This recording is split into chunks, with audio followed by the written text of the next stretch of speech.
office of the President. And I would not ask any more questions because my questions are not properly answered or squarely answered by the distinguished sponsor. Thank you, Mr. Speaker. Thank you, distinguished sponsor. For her sponsorship speech, we also acknowledge the presence of the heads and officials from the Office of the President. Welcome to the House of Representatives. Majority Leader. Mr. Speaker, we would like to recognize the Honorable Lagman for his interpellation. The Honorable Lagman is recognized. Thank you, Mr. Speaker. Will the distinguished lady yield to some questions? Gentlemen. Yes, Mr. Speaker, we're ready to take questions from our colleagues in this honorable institution, Mr. Speaker. Mr. Speaker, distinguished sponsor, were there any savings in the President's contingent fund in 2021?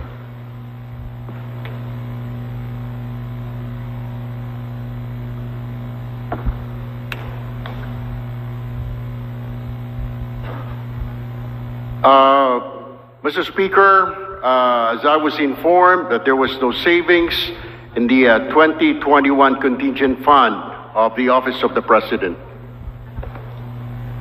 Were there any savings in the President's contingent fund in 2022? Or similarly, there were no savings?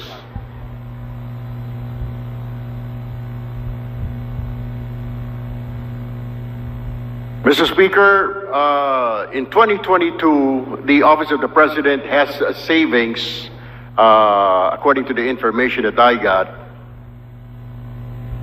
And how much was the amount of the savings in 2022?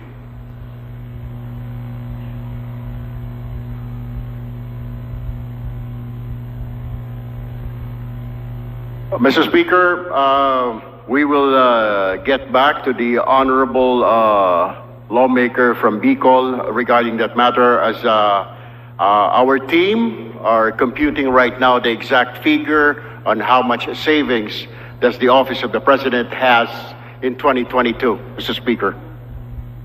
And when was the savings declared by the Office of the President in 2022?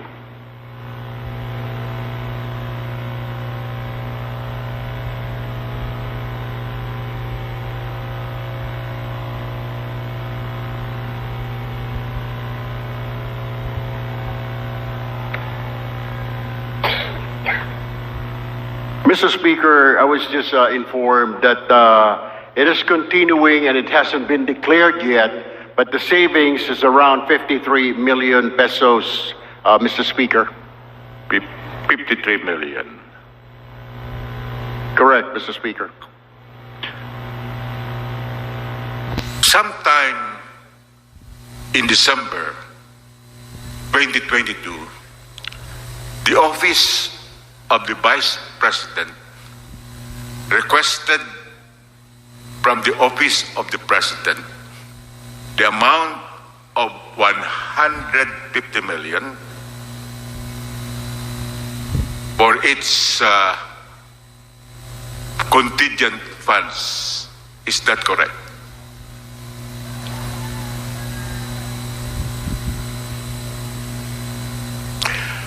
Mr. Speaker, there was indeed a request, but the request was 250 million pesos, Mr. Speaker. And how much was approved? Only 125 billion was granted, Mr. Speaker, and this was covered by rules or regulations covered by the release of the Office of the President, this budget, Mr. Speaker. Does the distinguished sponsor have a copy copy of the request of the Vice President? Mr. Speaker, we will furnish our colleague from the Bicol region a copy within the day, Mr. Speaker. Can we request that that letter be emailed to the office of the majority leader before we terminate the deliberation and approval of the budget proposed for 2024 for the office of the President? Mr. Speaker, we will do so. We will comply, but I believe the copy is with the Department of Budget and Management. That definitely, after this, we will immediately inform the office of the Department of Budget and Management, Mr. Speaker. Are we being told that the letter of the Vice President was addressed not to the office of the President, but to the Department of Budget and Management? Yes, Mr. Speaker, the letter was addressed to the Department of Budget and Management, and the request was received by the DBM, Mr. Speaker. But the office of the President has a copy of that letter. Yes, Mr. Speaker, the Office of the President has a copy of the letter. Among the officials present of the office of the President has read that letter.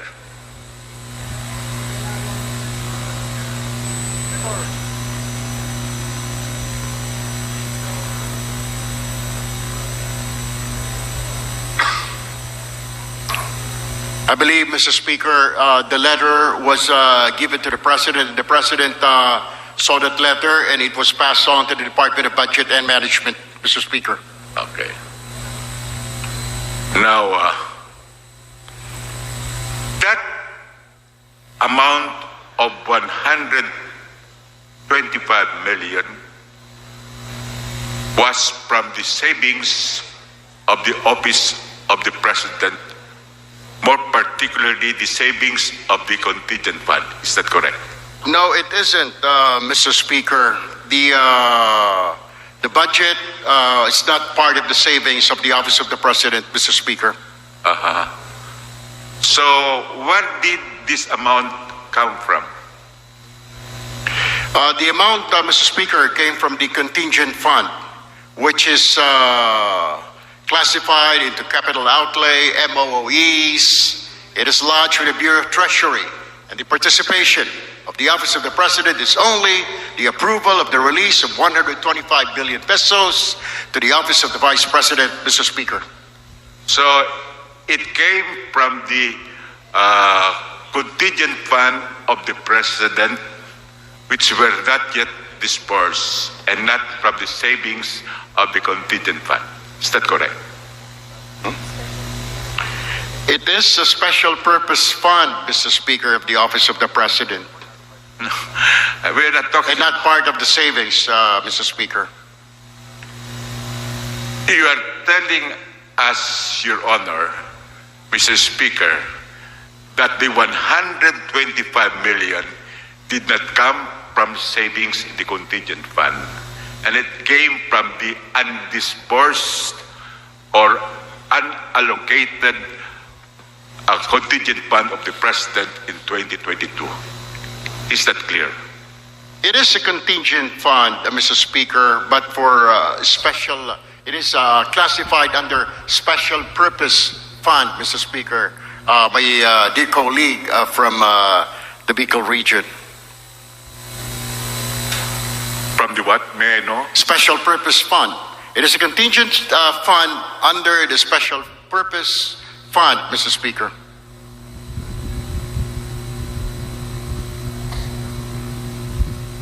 Was that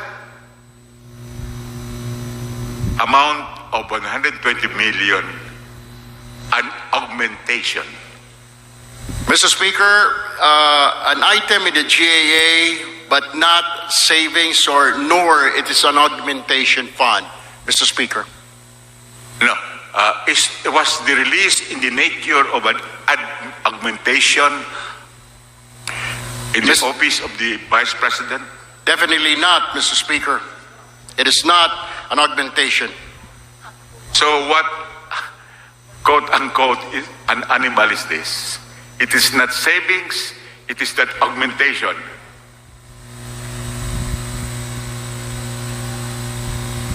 A contingent fund, Mr. Speaker, is a special purpose fund for new or urgent projects or activities, Mr. Speaker. Well, But it is, may I add, my colleague, that it is in the line item, Mr. Speaker, in the GAA. when a release is made to another office, this is to cover deficiencies in the appropriated items in the recipient office. Is that correct? It can, Mr. Speaker, but it can also cover specific projects or new projects. What new projects were covered by this 125 million release? I believe this was used by the OVP under special purposes project, Mr. Speaker, and this question should be addressed to the Office of the Vice President, Mr. Speaker. So the Office of the President did not anymore monitor to what expenditure items the 125 billion was utilized by the Office of the Vice President. The request actually, Mr. Speaker, was good governance and social services as according to the request made to the Office of the President, Mr. Speaker. And it is important that we have a copy of that request. Definitely, Mr. Speaker, we will do that within the day. But within the day, at that time, the budget of for the Office of the President must have been approved already. So we were requesting that before the approval. Anyway, it's so easy to email a copy to the Office of the Majority Leader, so that the best document is the letter. What I heard, Mr. Speaker, my dear friend from the Bicol region, Region 5, an email or a text was already sent to the Office of the Department of Budget and Management a few minutes ago, sir. Okay. Let me just inform this body that augmentation of any item of appropriation should come from savings. And only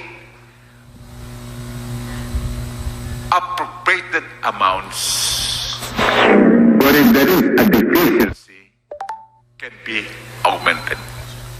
That is pursuant to the general provisions of the General Appropriations Act for 2022. Would the distinguished sponsor confirm that? Noted, Mr. Speaker.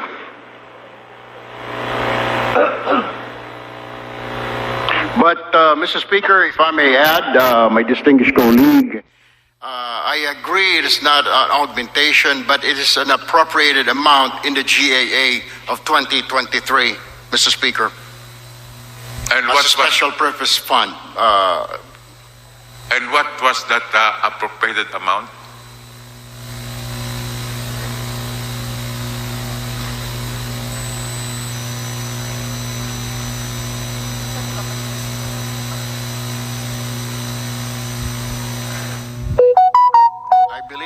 It's a total of 7 billion, Mr. Speaker. The 7 billion is the contingent fund. Is that correct? 7 billion in 2022 and 13 billion in 2023, Mr. Speaker. Those were amounts for the contingent fund of the Yes, president. Mr. Speaker. Let me also inform this august body that the office of the vice president had no confidential funds appropriated in 2022. The item reading or denominated as confidential in the office of the vice president had no confidential funds appropriated in 2022. The item reading or denominated as confidential, intelligence, and extraordinary expenses had a zero appropriation. With a zero appropriation, the intention of the Congress in the 2022 GAA was not to fund this item of expenditure. Is this correct?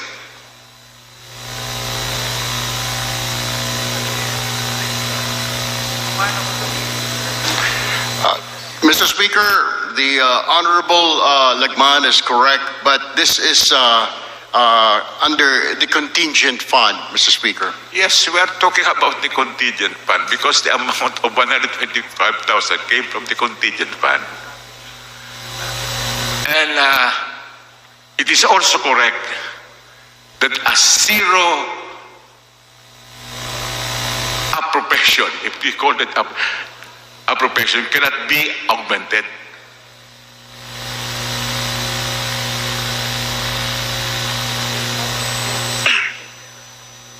Can you run that question one more time, Congressman Honorable When Lagman? an item of expenditure has no appropriation or zero, it cannot be augmented under the general provisions of the GAA for 2022.